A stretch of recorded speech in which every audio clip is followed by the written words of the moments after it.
राज्यपाल की संस्तुति के बाद मानसून सत्र का नोटिफिकेशन जारी हो गया है। उत्तराखंड की ग्रीष्मकालीन राजधानी भराड़ीसैंण 21 अगस्त 11 बजे से भराड़ीसैंण में विधानसभा सत्र शुरू होगा। इस दौरान 21 से 23 अगस्त तक 3 दिवसीय मानसून सत्र चलेगा।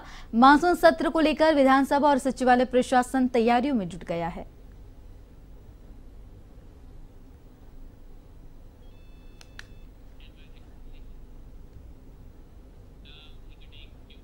उत्तराखंड में वर्चुअल ऑनलाइन रजिस्ट्री लागू करने के संबंध में राज्य के कई जिलों में चल रही रजिस्ट्रार ऑफिस के कार्य बहिष्कार को वापस ले लिया गया है। मुख्यमंत्री पुष्कर सिंह धामी के सकारात्मक आश्वासन के बाद अधिवक्ताओं ने हड़ताल खत्म की। बता दें कि स्टाम्प बिक्री रोके जाने से कई अन्य लोगों के काम भी अटके थे। अब हड़ताल खत्म होने के बाद रजिस्ट्री होगी।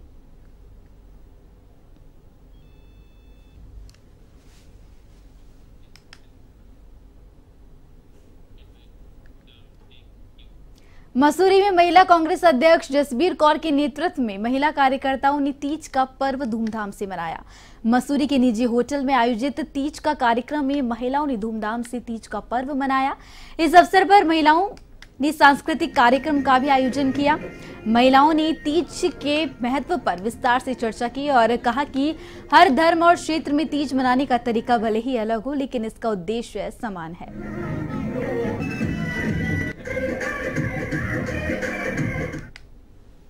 मैं सभी बहनों को, अपने उत्तराखंड की बहनें, देश विदेश में जहाँ पर भी हमारी बहनें हैं, सबको हार्दिक बधाई और शुभकामनाएं देती हूँ। तीज का त्यौहार जो है, इसकी एक मान्यता है कि पार्वती जी ने शिव जी के लिए व्रत रखा था बहुत वर्ष तक, और तब उनको शिव जी प्राप्त हुए थे। तो इस अवसर पर जो इस दिन महिलाएं व्रत रखती हैं और अपने पति की दीर्घायु की पूजा करती हैं। बाकी हमारे देश के कई हिस्सों में अलग अलग प्रकार से तीज का त्यौहार मनाया जाता है। जिस प्रकार उत्तराखंड में मनाया जा रहा है, उत्तर प्रदेश में, पंजाब में, क्योंकि वहाँ पर जिनकी नई नई शादी होती है लड़कियों की, वो अपने मायके आती हैं सावन के महीने में और वहाँ पर चूड़ियाँ पहनती हैं, झूले झूलती हैं और अपने पति की लंबी उम्र की हर घर तिरंगा अभियान की तैयारी को लेकर प्रदेश मुख्यालय में वर्चुअल बैठक के कार्यक्रम की रूपरेखा को अंतिम रूप दिया गया।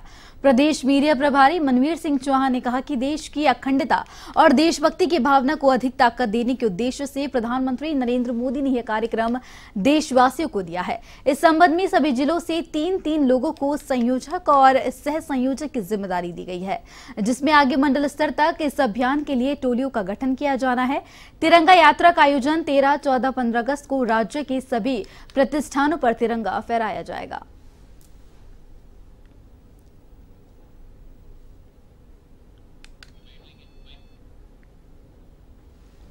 आजादी के आंदोलन में देश को आजाद करने के लिए अपने सर्वस्व को न्यौछावर किया है, देश के लिए बलिदान हुए हैं। उनकी यादों को हम सबके बीच में हमेशा वो यादें ताजा रहें, उनके किए हुए बलिदान को हर घर याद रखे। इसके लिए भारतीय जनता पार्टी की सरकार के द्वारा हर घर तिरंगा यात्रा का शुभारंभ किया गया था। कई वर्षों से लगातार ये यात्रा घर घर हर घर तिरंगा फहराने को लेकर चलती रही है। इस समय भी भारतीय जनता पार्टी के द्वारा पूरे देश भर में, पूरे प्रदेश भर में हर घर तिरंगा फहराया जाए। एक पेड़ मां के नाम कार्यक्रम के तहत प्रदेश के कैबिनेट मंत्री सौरभ बहुगुणा ने पौड़ी के रांसी मैदान पहुंचकर विभिन्न प्रजाति के पौधों का रोपण किया। सौरभ बहुगुणा ने बताया कि कार्यक्रम में उन्हें पौड़ी जिले का प्रभारी बनाया गया है।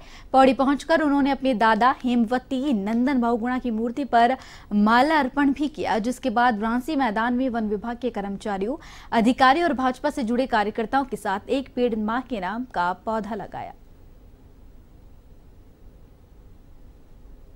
हमारे संगठन का प्रोग्राम चल रहा है एक पेड़ मां के नाम, और उसको प्रभारी मंत्री के रूप से पौड़ी जिला मिला है और ये पूरे प्रोग्राम का समन्वय करने के लिए। अभी हम इससे पहले श्रीनगर में थे, वहाँ पे हमने 3 जगह पर वृक्षारोपण किया, कार्यकर्ताओं से सम्मेलन किया और उसके बाद हम पौड़ी विधानसभा में आए हैं।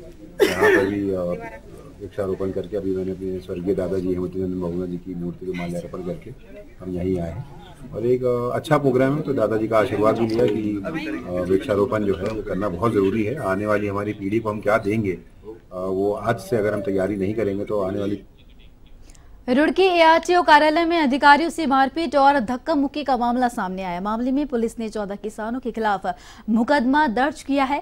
वहीं मामले में प्रदेश अध्यक्ष समेत 5 लोगों की गिरफ्तारी भी की गई है। साथ ही अन्य की तलाश जारी है। दरअसल बीते दिन एआरटीओ कार्यालय के अधिकारी और कर्मचारियों पर उत्पीड़न का आरोप लगाते हुए कुछ लोगों ने कार्यालय में धरना प्रदर्शन किया। इस दौरान किसानों ने एआरटीओ विभाग के टीटीओ के साथ धक्का मुक्की की। अन्य अधिकारियों से उनकी झड़प भी हुई थी। अब पुलिस ने मामले में बड़ी कार्रवाई करते हुए 5 आरोपियों को गिरफ्तार किया है। एआरटीओ रुड़की ऑफिस पर जो घटनाक्रम घटित हुआ उसके संबंध में पीड़िता की लिखित तहरीर पर सभी संबंधित, जिनमें 16 नामजद एवं अन्य अज्ञात हैं, के विरुद्ध सुसंगत धाराओं में अभियोग पंजीकृत किया गया है और उसमें 5 लोगों की गिरफ्तारी की गई है और जिन्हें न्यायालय के समक्ष पेश। खबर देहरादून से है, जहां महाराणा प्रताप स्पोर्ट्स कॉलेज में बने एकमात्र इंडोर रिंग का जिम्मा अब सरकार ने अपने पास ले लिया है। इससे पहले एक निजी कंपनी इसका संचालन कर रही थी।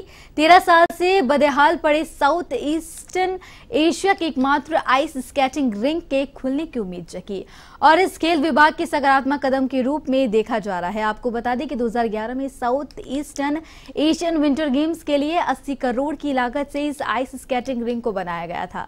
इस प्रतियोगिता में भारत के अलावा पाकिस्तान, भूटान, नेपाल, मालदीव, श्रीलंका ने भी हिस्सा लिया था।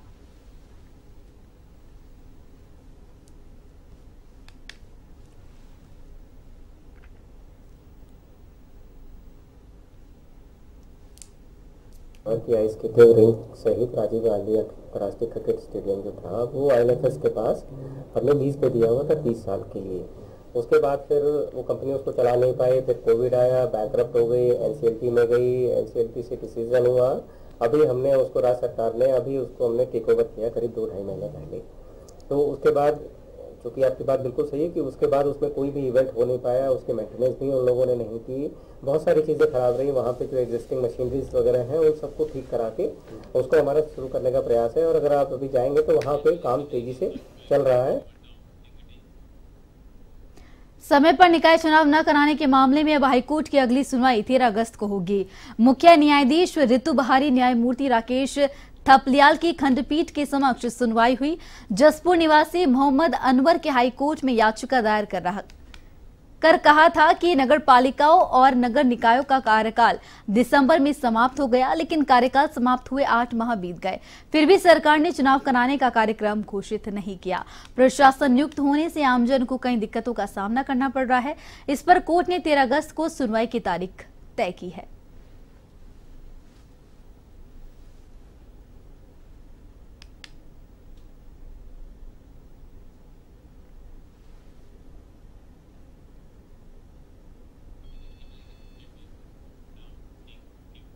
शासन ने देर रात कई जिलों के जिला आबकारी अधिकारी सहित 14 सहायक आबकारी आयुक्तों के तबादले किए।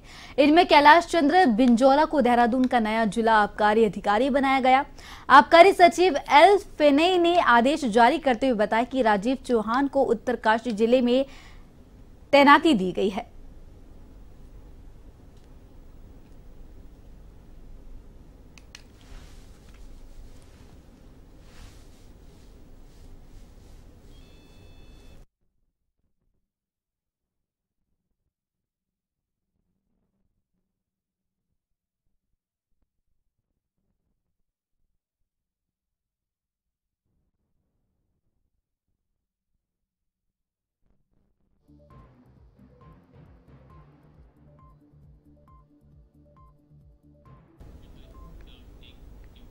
केदारनाथ में आई आपदा में हजारों लोग पैदल मार्ग पर फंस गए थे, जिनको निकालने के लिए पूरा सिस्टम 6 दिनों तक जुटा रहा, जबकि पूरे देश के लोग केदारनाथ में फंसे लोगों के सुरक्षित रेस्क्यू होने की दुआ भी कर रहे थे। लेकिन उत्तराखंड के राजनीतिक दल इस नाजुक समय में भी राजनीति करने को बाज नहीं आ रहा है। कभी विपक्षी दल कांग्रेस तो कभी सत्ताधारी दल बीजेपी दोनों तरफ से आपदा को लेकर बयानबाजी भी कर रहे हैं। बीजेपी नेताओं ने कहा कि कांग्रेस के बड़े नेता सनातन धर्म का अपमान करते हैं। उत्तराखंड सरकार में कैबिनेट मंत्री प्रेमचंद अग्रवाल ने मजाकिया अंदाज में कहा कि कांग्रेस ने अपनी धार्मिक यात्रा को राजनीतिक रूप दे दिया है।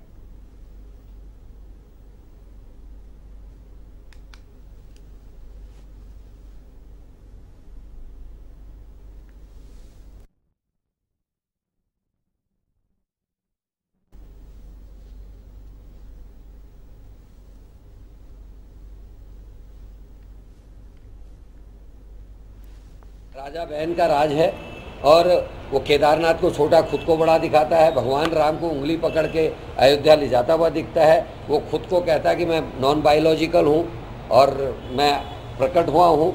तो उसका असर ये आपदाओं में दिख रहा है। जब से शपथ ली है, 2 महीने लगभग होने को आए हैं, लगातार हर क्षेत्र में, पूरे देश में आपदाओं का दौर चल पड़ा है। लोग मर रहे हैं। खुद अयोध्या में पूजा करने वाला ब्राह्मण जो था, उसका एक्सीडेंट हो गया, उसकी मृत्यु हो गई। जिस तरह की भीषण आपदाएं पूरे क्षेत्र में, पूरे देश में हैं, वो तो क्या हमारे माननीय करण महाराज जी ये बताएंगे कि जो यात्रा निकाल रहे थे तो उनकी यात्रा को भगवान केदार ने रोक दिया, क्योंकि उनकी नीयत साफ नहीं थी।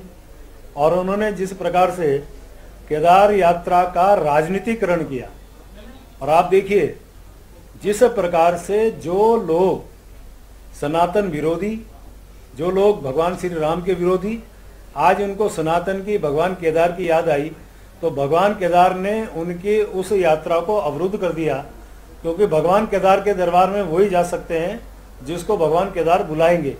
तो यानी कि आप मान के चलिए कि केदार जी की यात्रा को उन्होंने बीच में। श्वेत स्थल पर मुख्यमंत्री ने टीन शेड डाले जाने की घोषणा की। इस पर नगर पालिका के अधिशासी अधिकारी राजेश नेथानी ने श्वेत स्थल स्मारक समिति और स्थानीय जनप्रतिनिधियों के साथ श्वेत स्थल का निरीक्षण किया, जहां पर श्वेत स्थल समिति के सदस्यों ने टीन शेड डाले जाने का विरोध किया। तो वहीं पूर्व विधायक जोत सिंह गुंसोला और पूर्व पालिका अध्यक्ष मनमोहन सिंह मल ने श्वेत स्थल के सौंदर्यीकरण के साथ उत्तराखंड आंदोलन पर आधारित संग्रहालय बनाए जाने की मांग की थी। श्वेत स्थल पर उत्तराखंड आंदोलन पर साउंड और लाइट के माध्यम से उत्तराखंड आंदोलन पर आधारित लघु फिल्म प्रदर्शित किए जाने की मांग की गई थी, लेकिन इस टीन शेड डाले जाने की घोषणा हुई, जिससे इसकी सुंदरता खराब होगी। मसूरी नगर पालिका परिषद अधिशासी अधिकारी राजेश नेथानी ने कहा कि मुख्यमंत्री कार्यालय को पत्र प्रेषित कर मुख्यमंत्री को लोगों की भावनाओं से अवगत कराया जाएगा। हमने जो घोषणा करवाई थी वो संग्रहालय के लिए करवाई थी, जबकि ये केवल टिन सेट के लिए आया है। तो इसमें संग्रहालय बनना है और जो ये शहीदों की मूर्तियां हैं इनको शिफ्ट किया जाना है और भी काफ़ी सौंदर्यीकरण का इसका काम है। तो इसमें अभी जो समिति है उनका कहना ये है कि अभी केवल सेट का निर्माण किया जाना उचित नहीं है। तो वो एक प्रस्ताव हमको देंगे और हम उसे शासन को फॉरवर्ड करेंगे कि इसमें आगे क्या किया जाना है, संग्रहालय बनना है या केवल शेड बनना है, एक दिशा निर्देश शासन से प्राप्त करेंगे। जिस तरह से माननीय मुख्यमंत्री जी यहाँ पे घोषणा की थी टिन शेड की और जो यहाँ पे संग्रहालय बनना था, लेकिन समिति द्वारा और आम जनमानस का ये कहना है कि यहाँ पे जो इसका स्वरूप है वो ऐसे रहना चाहिए, शेड डालकर इसका स्वरूप बिगड़ जाएगा। इसलिए सभी का मानना ये है कि इस पे यहाँ पे शेड न डाल के, लेकिन इसमें जो भी सौंदर्यीकरण होना है उसका यहाँ पे सौंदर्यीकरण हो और बगल में जो हमारी जो नगर पालिका की जो लैंड है जिसके नीचे जो है कैफे बना हुआ है वहाँ पे जो है एक संग्रहालय बने और ताकि आने जाने वाले लोग और टूरिस्ट यहाँ के जो है इतिहास के बारे में जान सके। का डिजाइन सड़क से 30 फुट ऊपर है। अब 30 फुट ऊपर की छत के ऊपर अगर आप टिन शेड डालेंगे तो जो ब्यूटी इस शहीद स्थल की है, शहीद स्मारक की है, वो सब समाप्त हो जाएगी। वो उसको गलत तरीके से इन्होंने उसको वो ले लिया है, क्योंकि जो उस दिन घोषणा ये भी हुई थी कि यहाँ पर एक संग्रहालय बना जाएगा, जो ये शहीद स्थल को वहाँ ट्रॉली तक जो बनना था, और उस संग्रहालय में जो है उत्तराखंड की जो हमारी धरोहर है, जो हमारी संस्कृति है, उत्तराखंड आंदोलन से जो बातें जुड़ी हुई हैं, जो उस समय के बहुत बड़े हमारे लीडर्स थे जिन्होंने जो है उत्तराखंड आंदोलन को चलाया, उनकी वहाँ जीवन परिचय होना चाहिए। और उस संग्रहालय की घोषणा विगत 2 सितंबर 1923 में भी की गई थी, जिसमें नगर पालिका के द्वारा कहा गया था कि हमारे द्वारा ये जो शहीद स्थल है इसके लगे हुए क्षेत्र में जो है हम एक संग्रहालय बनाएंगे। और माननीय मुख्यमंत्री जी से भी हमारा आग्रह था कि यहाँ पर एक संग्रहालय बन जाए और संग्रहालय के साथ साथ जो है साउंड एंड लाइट, शहीदों की जो उत्तराखंड बनाने में जो भूमिका रही है उसका यहाँ पर कम से कम आधे घंटे का एक प्रदर्शन हर रोज। जनपद रुद्रपुर उधम सिंह नगर में जिलाधिकारी ने कलेक्ट्रेट सभागार में पुलिस, राजस्व, स्वास्थ्य, शिक्षा और समाज कल्याण विभागों की बैठक ली। बैठक में जिलाधिकारी ने नशा मुक्त भारत अभियान के तहत विद्यालयों में जागरूकता अभियान चलाने के निर्देश दिए। साथ ही विद्यालयों में एंटी ड्रग्स समितियों का गठन करने, नियमित चेकिंग कराने और उन्हें नशे के दुष्प्रभावों के प्रति जागरूक करने के निर्देश दिए। उन्होंने अभिभावकों से भी अपील की कि वे अपने बच्चों के व्यवहार और क्रियाकलापों पर भी नजर रखें।